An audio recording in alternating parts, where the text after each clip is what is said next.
Hi friends, तो welcome to my back to my channel। तो friends, आज मैं हमेशा सोचती थी कि खाली दीदू इंट्रो देगी, क्यों ना मैं भी दे दूँ आज। तो मैंने आज फर्स्ट टाइम दीदू से रिक्वेस्ट करके बोला है कि दीदू प्लीज़ प्लीज़ प्लीज़ मुझे आज इंट्रो देने दो। तो फाइनली फ्रेंड्स दीदू मान गई और मुझे इंट्रो देने गई। मैं इंट्रो दे रही हूँ। तो अभी मैं फ्रेंड्स, तो मैं तो ऐसे बोलती ही हूँ, मुझे तो पढ़ाना आता है नहीं किसी को। तो फ्रेंड्स, आपने कमेंट्स किए, जो आप कमेंट करते हैं वही मेरी दीदी बनाती। कुछ अलग भी दिया कर, खाया बायो का कुछ देते हैं, कुछ अलग भी एक्टिविटी दिया करिए फ्रेंड्स। ऐसे तो मेरी दीदी बोर हो जाएगी, बायो बायो बायो बायो, ऐसे कोई भी आदमी बोर हो जाता है। लेकिन अगर आपको हमारी वीडियो अच्छी लगती है तो लाइक सब्सक्राइब कर, नीचे छोटा सा लाल कलर का बटन हुआ, उसको क्लिक कर दीजिए। लाइक सब्सक्राइब कमेंट करके ज़रूर बताइएगा कि अगला वीडियो आपको कौन सा देना है। लेकिन बाय करें फ्रेंड्स, ये चीटिंग हो जाता है, फिर बाय नहीं। अब फ्रेंड्स मैं दीदी पढ़ाने जा रही, आप पूरा कॉन्सेंट्रेशन रखिएगा उस पर। स्टार्ट दो। तो आज हम पढ़ेंगे ट्रांसपोर्ट के बारे में। तो दो तरह का ट्रांसपोर्ट होता है, एक होता है पैसिव ट्रांसपोर्ट और एक होता है एक्टिव ट्रांसपोर्ट। तो जो पैसिव ट्रांसपोर्ट है वो हायर कंसंट्रेशन से लोअर कंसंट्रेशन की तरफ जाता है। मतलब कि जिस मीडियम में बहुत सारे मटेरियल्स हैं वहाँ से ये जहाँ कम मटेरियल है ये वहाँ पे जाता है। तो ये होता है पैसिव ट्रांसपोर्ट, ठीक है। तो अब एक्टिव ट्रांसपोर्ट क्या होता है, जहाँ लोअर कंसंट्रेशन है और वहाँ से वो हायर कंसंट्रेशन की तरफ जाए, ठीक है। तो ये तो उल्टा हो गया, मतलब जहाँ अगर किसी चीज़ का क्वांटिटी जहाँ पे कम है और उसको वहाँ से ज़्यादा क्वांटिटी वाले एरिया में जाना है, तब तो वो अगेंस्ट द कंसंट्रेशन ग्रेडियंट हो गया। बट जो ये पैसिव ट्रांसपोर्ट है ये कंसंट्रेशन ग्रेडियंट के एमंग हो गया, मतलब कि कंसंट्रेशन ग्रेडियंट के अकॉर्डिंग हो गया, ठीक है। ये जो है डाउनहिल होता है, मतलब कि ये ऊपर से नीचे की तरफ जाता है, इसलिए हम लोग इसको डाउनहिल कहते हैं। और हम लोग इसको अपहिल इसलिए कहते हैं क्योंकि ये कम से ज़्यादा की तरफ जाता है, तो इसलिए हम लोग इसको अपहिल कहते हैं। और डाउनहिल क्योंकि ये थोड़े से ज़्यादा से थोड़े में जा रहा है, इसलिए हम लोग इसको कहते हैं डाउनहिल। जो ये पैसिव ट्रांसपोर्ट है इसमें एटीपी का रिक्वायरमेंट नहीं होता है, क्योंकि हम लोग को अगर हायर कंसंट्रेशन से लोअर कंसंट्रेशन में किसी मटेरियल को भेजना है या किसी भी चीज़ को भेजना है, किसी मॉलिक्यूल्स को, तो उसके लिए हम लोग को एनर्जी लगाने की ज़रूरत थोड़ी है, वो तो अपने आप हो जाएगा। बट जो एक्टिव ट्रांसपोर्ट है वो तो पूरा उल्टा हो गया, तो उसके लिए हम लोग को एटीपी चाहिए, एनर्जी चाहिए जिससे कि वो हो पाए। और कुछ कैरियर प्रोटीन्स भी लगते हैं, जैसे सिर्फ एटीपी की मदद से नहीं हो पाएगा, उसके लिए कुछ कैरियर प्रोटीन्स भी चाहिए, जैसे कि सोडियम पोटेशियम पंप्स, ठीक है। तो देखिए, अगर एटीपी नहीं रिक्वायर्ड है पैसिव में, तो अब इसका भी दो पार्ट होता है, एक होता है सिंपल डिफ्यूज़न और एक होता है फैसिलिटेटेड डिफ्यूज़न। तो सिंपल डिफ्यूज़न मान के चलिए ये एक सेल है, यहाँ पे आउटसाइड ये हो गया सेल का बाहर वाला और ये हो गया सेल का अंदर वाला पोर्शन।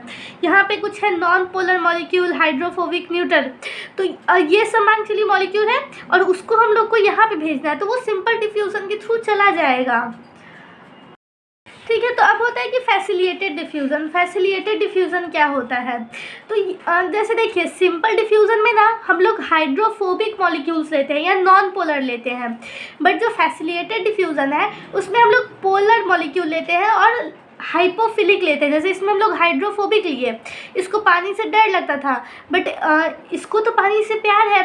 लेकिन देखिए ये वाला जो लेयर है ये तो लिपिड का बाई लेयर है, और जो हाइड्रोफिलिक होते हैं वो तो लिपिड, जो हाइपोफिलिक होते हैं वो तो पानी से प्यार करते हैं और लिपिड से डरते हैं, तो वो कैसे जाएंगे। तो उसके लिए जो कैरियर प्रोटीन्स रिक्वायर्ड होता है उसको हम लोग कहते हैं चैनल्स, ठीक है। और लेकिन इसमें जो कैरियर प्रोटीन्स रिक्वायर्ड होता है उसको हम लोग कहते हैं NaKA पंप, सोडियम या फिर पोटेशियम का पंप्स, ठीक है। बट इसमें जो होता है उसको हम लोग कहते हैं चैनल्स। तो देखिए यहाँ पे हम लोग सोडियम पोटेशियम पंप्स के बारे में देखेंगे।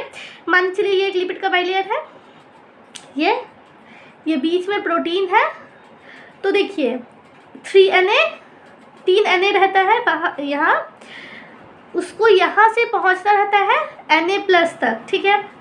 फिर देखिए यहाँ पे बाहर में 2K+ रहता है सेल के अंदर, ठीक है। उसको हम लोग को K+ में मतलब कि एक K+ को बाहर लाना रहता है, ठीक है। तो देखिए इसको हम लोग एक ट्रिक से याद रख सकते हैं, NOKIA, नोकिया 3 to 1। तो N से Na+ कहाँ रहता है? आउटसाइड, बाहर, ज़्यादा बाहर रहता है। K+ कहाँ रहता है? इनसाइड। और ATP रिक्वायर्ड होता है इसमें, ATP रिक्वायर्ड, ठीक है। 3 to 1 मतलब कि 3 Na+ जो है वो अंदर रहता है और एक Na जो है वो बाहर जाता है। उसी तरीके से जो 2 Ka+ रहता है वो इनसाइड द सेल रहता है और उसमें से एक K+ को बाहर आना रहता है। इसको हम लोग एक और तरीके से याद रख सकते हैं, K+ से कुड़ियाँ, तो कुड़ियाँ कहाँ रहती हैं? ज़्यादा अंदर रहती हैं, तो इसीलिए कुड़ियाँ अंदर ज़्यादा। और Na+, तो Na को तो हम लोग मैन भी कह सकते हैं, तो मैन बाहर ज़्यादा। तो जो इससे भी हम लोग याद रख सकते हैं, जैसे हम लोग को कभी कभी कन्फ्यूज़न हो जाता है कि क्या बाहर रहता है, तो K+ जो है वो अंदर से बाहर आता है, 2K+ से एक K+ बाहर आता है और 3Na+ से एक Na बाहर जाता है, ठीक। अब देखिए ऑस्मोसिस क्या होता है? ये है सिंपल डिफ्यूज़न ऑफ सॉल्वेंट मतलब कि वाटर का जो डिफ्यूज़न हुआ उसी को हम लोग कहते हैं ऑस्मोसिस। अब देखिएगा प्रोटोप्लास्ट क्या होता है? मान चलिए ये सेल है, ये बाहर का सेल वॉल है।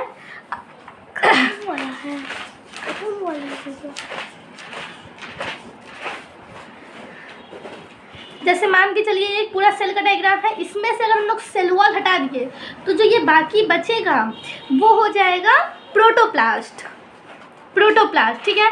और प्रोटोप्लास्ट में फिर क्या क्या आएगा? Plasma membrane plus cytoplasm plus nucleus, ठीक है।